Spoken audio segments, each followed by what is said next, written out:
Oh my God, if I die, I'm a legend. When they lay me down to rest, I know I was always prepping. Oh my God, my whole life.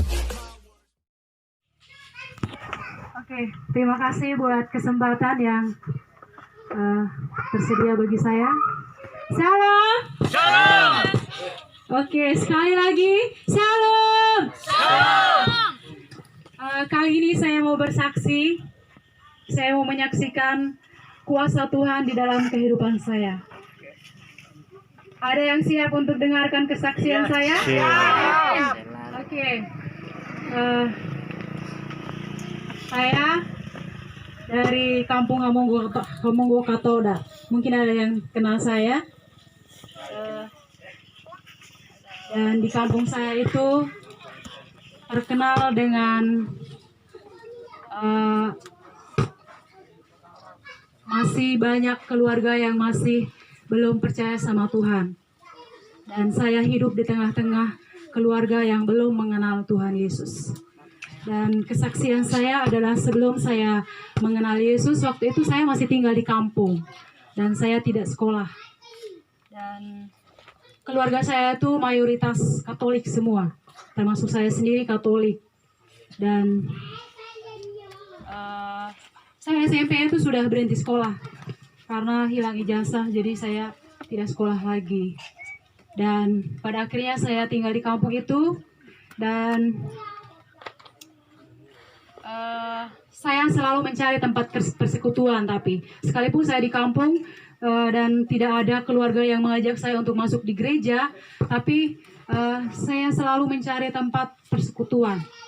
Dan waktu itu saya dapat persekutuan di dekat di Bondokodi waktu itu. Dan saya tidak kenal Tuhan Yesus sama sekali waktu itu. Saya tidak kenal siapa itu Yesus yang sebenarnya, dan saya ini asalnya dari mana, dan saya itu siapa yang menciptakan saya itu saya tidak tahu gitu. Dan sebelum saya kenal Yesus waktu itu, saya itu orangnya malu, tidak suka ngomong, pendiam, dan tidak tahu bicara pokoknya. Jadi tambah lagi tidak sekolah waktu itu. Tetapi waktu saya kenal Yesus, saya memiliki keberanian. Saya bisa berdoa, saya bisa memuji Tuhan, dan saya sudah berani. Saya sudah tidak malu lagi, saya sudah tidak takut lagi. Pokoknya saya sudah berani. Saya sudah sering baca firman Tuhan, dan tahun 2013 saya berdoa untuk saya minta sama Tuhan untuk saya mau sekolah, dan akhirnya Tuhan jawab, dan tahun 2013 itu saya masuk sekolah, dan tahun 2014 saya tamat SMA.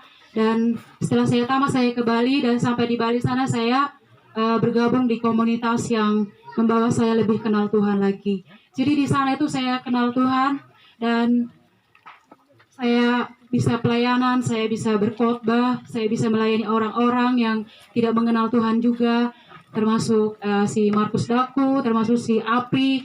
Itu hasil daripada pelayanan saya waktu itu. Dan kalau saudara lihat si Apri pelayanannya heboh-heboh, itu benihnya dari saya, teman-teman, saudara-saudara. Amin. Jadi puji Tuhan, saya dipakai Tuhan untuk menyelamatkan hidup mereka. Dan saya berdoa lagi untuk orang tua saya, untuk keluarga saya, untuk diselamatkan lagi. Dan puji Tuhan, tahun 2019 bulan Agustus itu orang tua saya menyerahkan diri untuk dibaptis dan menerima Tuhan Yesus sebagai Tuhan dan Juru Selamat. Jadi mulai di situ saya mulai melayani Tuhan. Saya berasal dari agama Katolik, tetapi saya selalu percaya bahwa bukan agama yang menyelamatkan saya, tetapi Yesus yang menyelamatkan saya. Amin. Agama itu tidak menyelamatkan sama sekali. Ada banyak orang yang bilang sama saya bahwa dia sudah tidak jelas lagi hidupnya. Tetapi hari demi hari saya merasakan betapa besar kuasa Tuhan dalam hidup saya. Dari yang saya tidak bisa menjadi bisa, dari yang saya tidak mampu saya menjadi mampu, dari yang saya tidak bisa apa-apa saya menjadi bisa apa-apa. Amin. Itu karena saya kenal Yesus. Dan satu-satunya yang bisa membawa saya naik adalah hanya Yesus Kristus.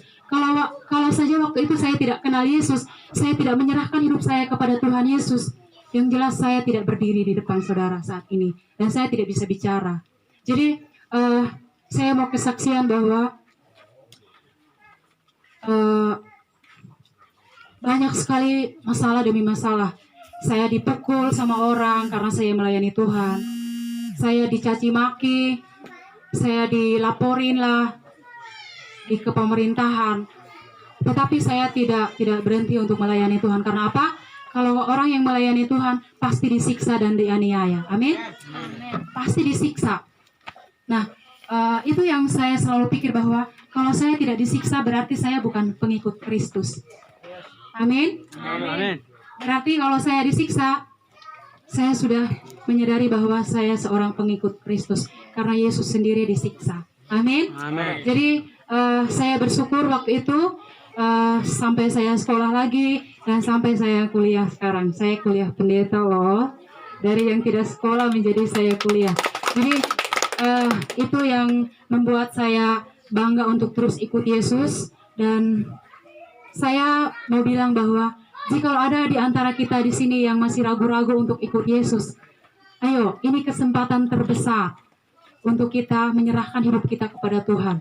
Karena prinsip saya adalah begini, ngapain saya senang-senang mengikuti cara dunia ini sedangkan tidak lama lagi saya mati. Jadi saya harus ikut Tuhan Yesus terus, apapun itu keadaannya. Dan saya percaya ini kesempatan terbesar kita masuk di sini. Kenapa? Karena Tuhan Yesus mengasihi kita semua. Amin. Tuhan mau supaya kita itu berjumpa dengan Tuhan sama-sama. Sama seperti saya tidak malu lagi, saya tidak grogi lagi. Mungkin ada teman-teman yang malu di sini karena apa? Mungkin karena kita belum benar-benar kenal Tuhan Yesusnya gitu. Nah, karena saya sudah benar-benar menyatu dengan Tuhan Yesus, jadi saya tidak malu lagi. Sama dengan Bapak Arsen, dia tidak malu sama sekali karena dia suka dengan menyebut nama Tuhan Yesus. Jadi satu hal yang saya syukuri selama ini bahwa keluarga saya diselamatkan melalui hidup saya yang mencari Tuhan waktu itu. Jadi mungkin ini saja kesaksian dari saya. Saya percaya kita semua harus mencari Tuhan Yesus. Amin. Karena hanya berada di dalam Yesus kita hidup. Amin. Itu saja kesaksian dari saya. Terima kasih, Tuhan Yesus memberkati kita semua.